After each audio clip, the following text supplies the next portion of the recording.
Thanks for staying with us. You're watching WION The World is One. I'm Adel Juneja and this is Speed News. Let's start with all the stories making headlines today.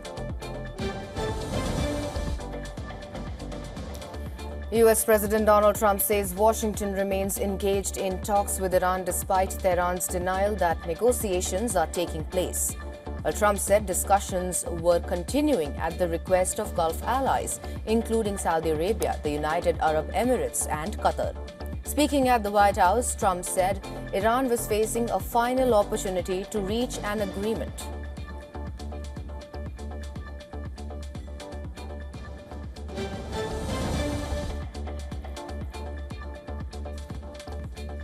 Trump's Board of Peace has assured Israel that any withdrawal from Gaza would begin only after Hamas is fully disarmed. The commitment was made following talks with Israeli Prime Minister Benjamin Netanyahu, aimed at addressing Israeli concerns and reaffirming shared objectives. The assurance comes as discussions continue over Gaza's future security arrangements and the conditions required for any potential withdrawal.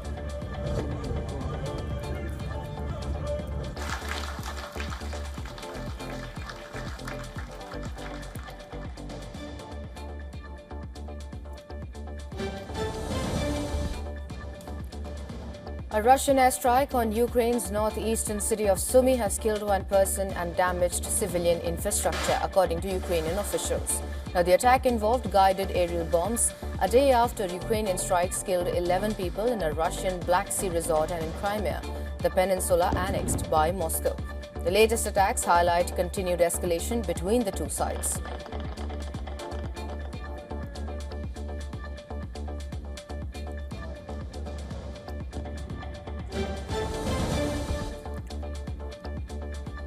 Ukrainian President Volodymyr Zelensky has dismissed Ukraine's ambassador to the United States, Ola Stefanishina, in a move expected as a part of a broader government and diplomatic reshuffle. Stefanishina, who served as ambassador for nearly a year, said her departure was her own decision, citing personal circumstances. She said Ukraine had strengthened cooperation with the US during her tenure, including efforts to maintain US support and military assistance.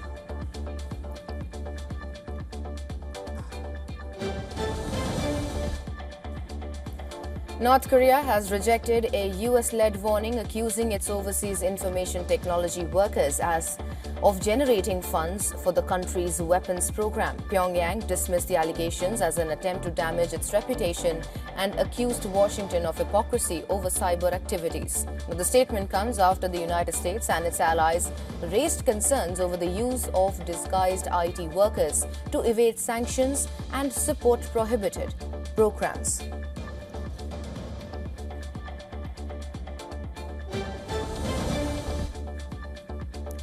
Buddhist spiritual leader Panchen Erduni Choki Gyalpo visited the Jokang Temple in Lhasa, the capital of southwest China's Xizang Autonomous Region. The Panchen Rinpoche, a member of the Standing Committee of the National Committee of the Chinese People's Political Consultative Conference and Vice President of the Buddhist Association of China, led a sutra chanting ceremony at the temple. The visit took place at one of the region's most significant Buddhist sites.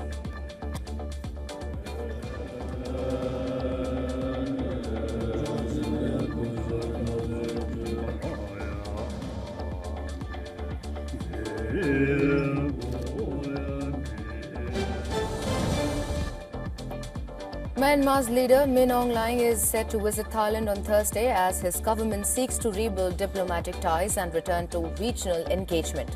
The former military chief who led the 2021 coup that removed Aung San Suu Kyi's government has been making diplomatic visits across the region since becoming civilian president. Thailand has pushed for closer engagement with Myanmar, both bilaterally and through ASEAN, despite ongoing criticism over Myanmar's political crisis and continued conflict.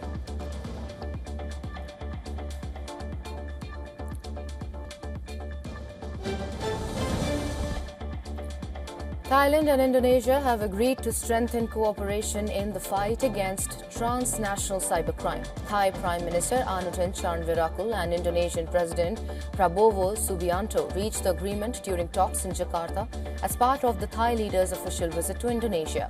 The two leaders said closer collaboration will enhance efforts to counter cross-border cyber threats and strengthen regional security cooperation in addressing increasingly sophisticated cybercrime networks.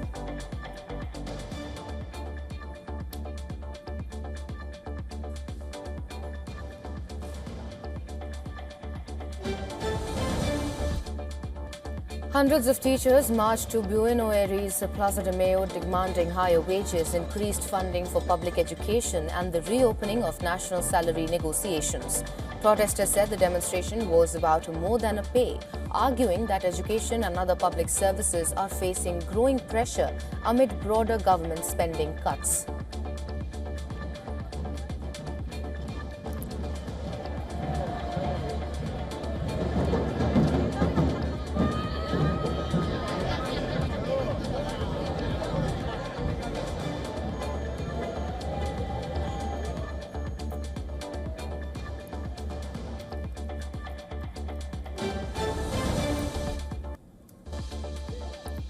A Honduran judge has ruled that former President Juan Orlando Hernandez can remain free while awaiting trial on corruption charges. The court upheld the suspension of an arrest warrant but barred Hernandez from leaving the country and ordered him to pledge that he will not flee. His first court hearing is scheduled for August 12th. Hernandez returned to Honduras last month after receiving a U.S. presidential pardon that overturned his drug trafficking conviction. He denies the Honduran charges, calling them politically motivated.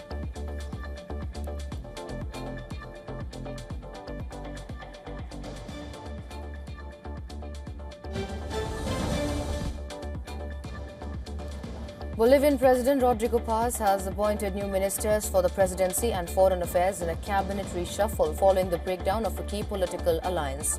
Former Foreign Minister Fernando Aramayo Carrasco has been named Minister for the Presidency, while Hector Francisco Wanza Guterres takes over as Foreign Minister. Paz said the changes are part of efforts to reduce bureaucracy and strengthen government institutions. The president said the administration is working to build a new national project and address the country's economic challenges.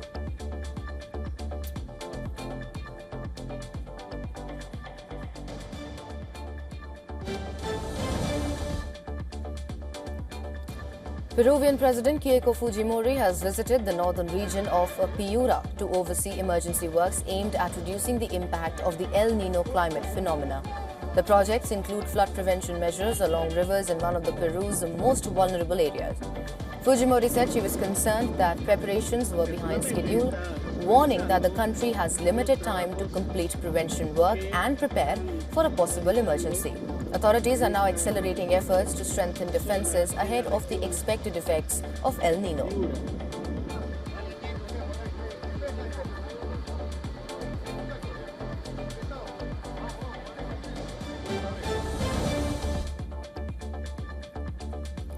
Colombia's outgoing president Gustavo Petro says he has evidence of fraud in the presidential election. He warned that the rise of the far-right president-elect could lead to a civil war. President-elect Alvarado de la Espriella is set to take office on Friday in Cali, breaking with the tradition of holding the inauguration in Bogota. Petro has accused his successor of seeking to target him politically, while de la Espriella has pledged to reduce the size of government, encourage investment and take a tougher stance against armed groups and drug cartels.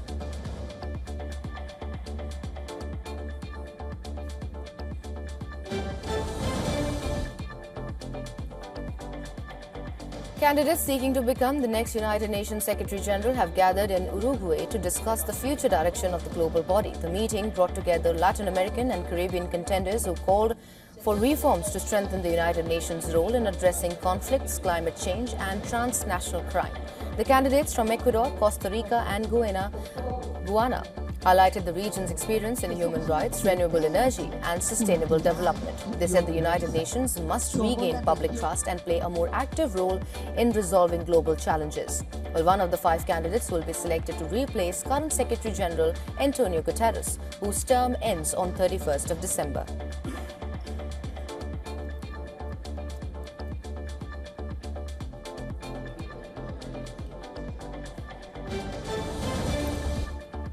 Well, on to some climate updates now. Greek firefighters are continuing efforts to contain a wildfire northwest of Athens, with helicopters and aircraft deployed for a 4th consecutive day. The blaze, intensified by strong and unpredictable winds, has damaged homes, pine forests and farmland, forcing evacuations in affected areas. More than 400 firefighters and 21 aircraft have been mobilized near the communities of Kandili and Aya Skepi. Authorities are using heavy machinery to create fire breaks and prevent the flames from spreading to residential areas. The wildfire is part of a wider wave of summer blazes across Europe, where extreme heat and prolonged dry conditions have increased fire risks.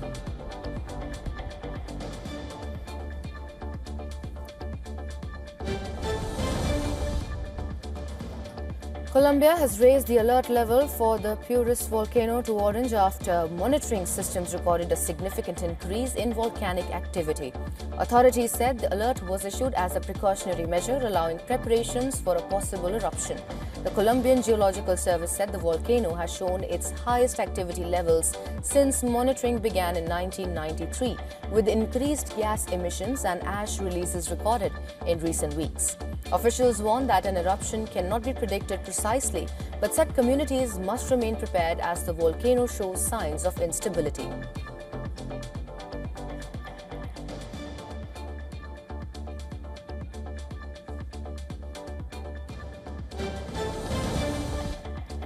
Well, going over to business now, Asian markets traded higher after a strong lead from Wall Street, with investors looking ahead to key US economic data and earnings. Japan's Nikkei and South Korea's Kospi posted gains, while oil prices steadied after Monday's sharp sell-off. Investors remain cautious as uncertainty over the US-Iran conflict continues to shape market sentiment.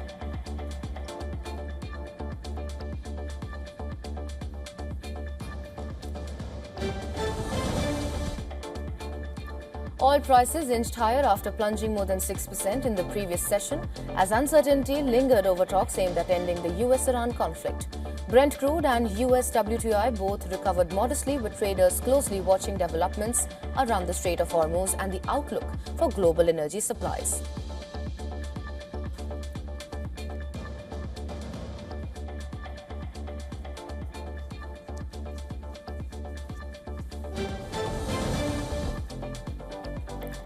US President Donald Trump has accused oil companies of making too much money from supply disruptions linked to the Iran conflict.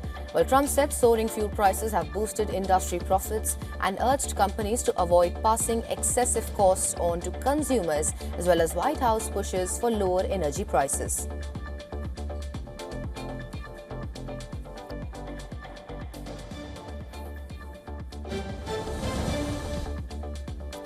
Boeing has secured a major regulatory win after US authorities certified the long-delayed 737 MAX 7 aircraft. The approval clears the way for deliveries of the smallest MAX variant, ending years of delays linked to safety reviews and certification requirements following the 737 MAX crisis.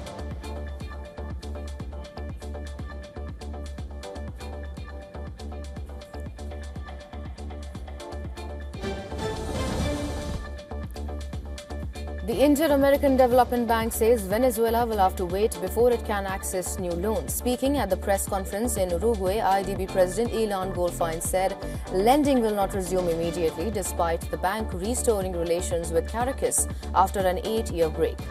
Ilan said several issues still need to be resolved before financing can move forward, adding that talks between the bank and Venezuelan officials will continue.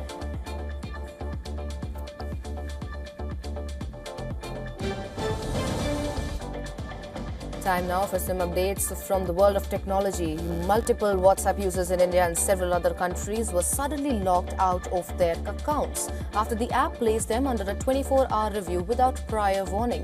Affected users said they were unable to access chats, calls or other WhatsApp features and were shown a message saying their account activity was being reviewed. WhatsApp said the review is part of its efforts to prevent abuse on the platform, but acknowledged that some accounts may have been flagged by mistake, adding that it is working to restore access as quickly as possible.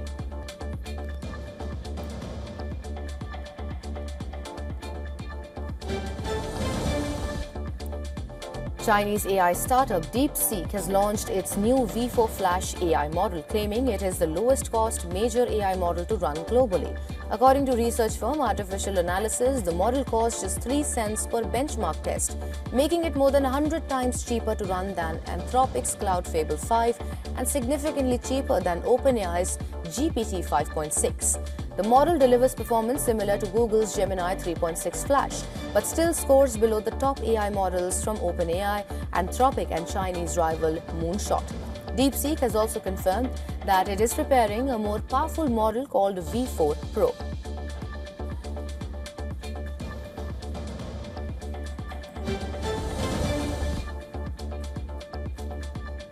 The Australian government has hiked a planned levy that will force tech giants to pay multi-million-dollar charges if they fail to strike commercial deals with local media outlets for news on their platforms. Now, the government has raised the levy to 2.5% and said it will now be calculated using a company's advertising revenue instead of its total business revenue.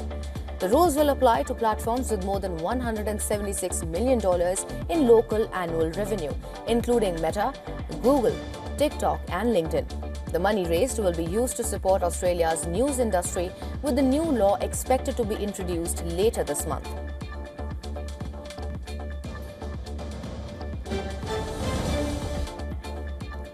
Steelmaker ArcelorMittal has expanded its partnership with Microsoft as part of its cloud-first data-centric digital strategy. The company will continue using Microsoft Azure as its primary cloud computing platform. ArcelorMittal will also adopt Microsoft Fabric, Purview and Foundry to modernize its AI systems and IT systems, strengthen cybersecurity and reduce its dependence on legacy technology. The companies did not disclose the financial terms of the agreement.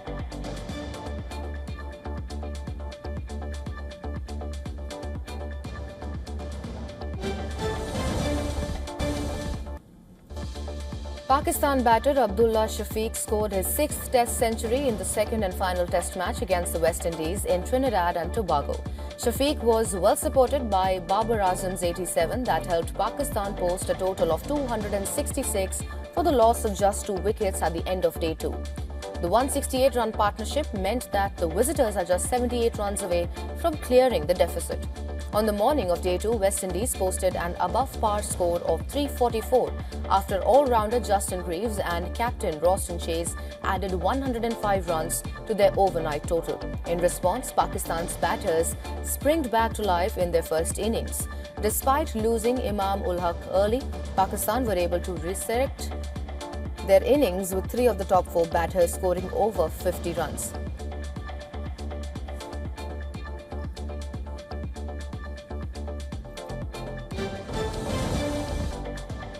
Well, on to some entertainment stories now. After delivering his billion-dollar debut, Jafar Jackson is set to join Will Smith in Supermax. The upcoming thriller set in a maximum security prison. Well, the plot involves 2 FBI agents, played by Smith and Robb, investigating a murder that occurred behind the prison's heavily secured walls. Jackson's role in the David Corgan Green directed feature is being kept under wraps, but it is reportedly a pivotal part of the mystery.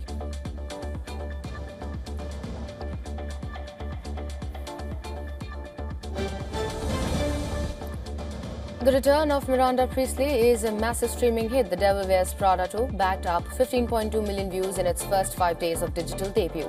The sequel reunited original stars Anne Hathaway, Emily Blunt, Stanley Tucci and Meryl Streep. It is now the largest live-action premiere for The House of Mouse since 2024's Deadpool and Wolverine. The movie had earned $691 million at the global box office.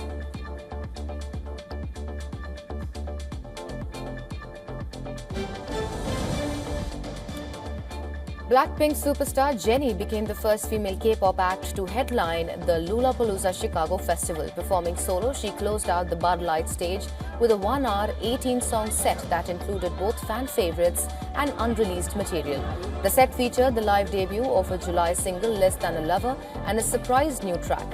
Jennie previously performed at the Chicago festival as part of Blackpink in 2019 and 2023.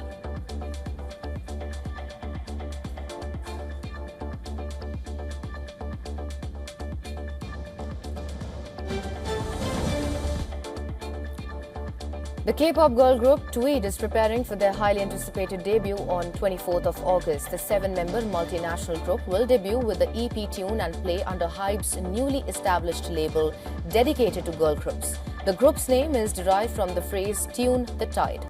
The young women have already become a new sensation on social media.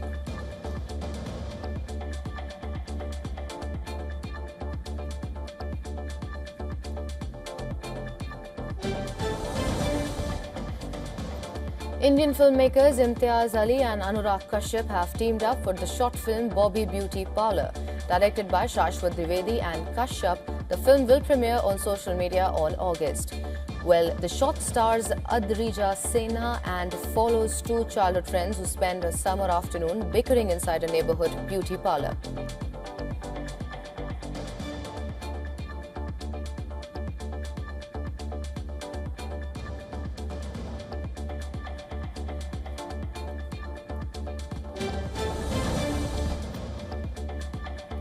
Following a highly successful run in theatres, the Marathi horror comedy Tumbachi Manjula will make its global digital premiere on ZEE5 on August 7, 2026.